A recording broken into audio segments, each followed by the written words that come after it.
ওকে দিও না, ও তো নিতে পারবে না, ছোট না, ও নিতে পারে না, মা অনেক ছোট। খুব ছোটবেলা থেকে স্বাদ হতো আমি যদি উড়তে পারতাম পাখির মতো। দূর আকাশে পাখির ওড়াউড়ি দেখে ছোট্ট মনে আপনা আপনি চলে আসতো পাখির মতো ওড়ার স্বাদ।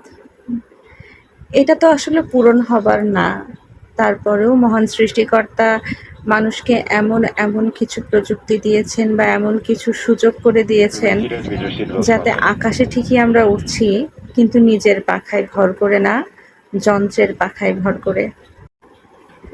জীবনের প্রায় অর্ধেকটা সময় পার হয়ে গেছে, জানি না যতদিন পার করেছি ঠিক ততদিন আর পৃথিবীতে থাকতে পারবো কিনা, কিন্তু এত বছর পরে এসে আল্লাহ পাক আকাশে ওড়ার সুযোগ করে দিয়েছেন। জীবনে প্রথমবার উড়োজাহাজে চেপে আসমানে উড়েছি। এত উঁচু থেকে নিজের পৃথিবীটা দেখতে কেমন লাগে, নিজের চোখে তা দেখে অভিভূত হয়েছি, অবাক হয়েছি আমি।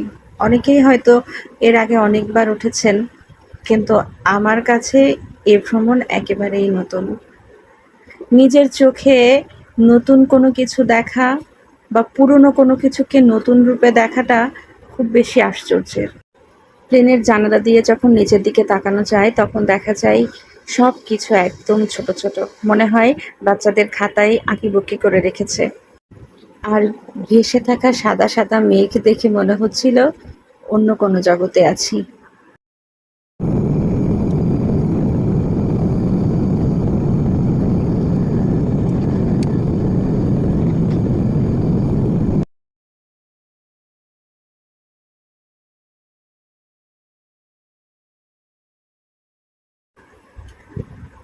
এই ছিল আমাদের খাবার।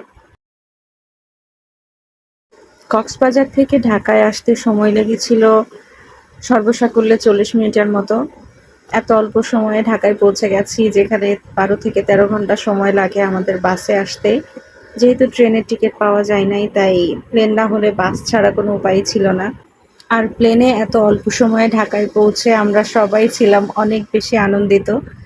তো আমাদের কক্সবাজার জার্নির এটাই ছিল লাস্ট ভিডিও, যেটা আপলোড করতে অনেক সময় লেগে গেল। একটা কথা না বললেই না, এটা ছিল আমাদের প্রথম প্লেন জার্নি। আলহামদুলিল্লাহ অনেক ভালো লেগেছে, নতুন অভিজ্ঞতা। আর তাকে ধন্যবাদ জানাচ্ছি যে সমস্ত কিছুর আয়োজন করেছে।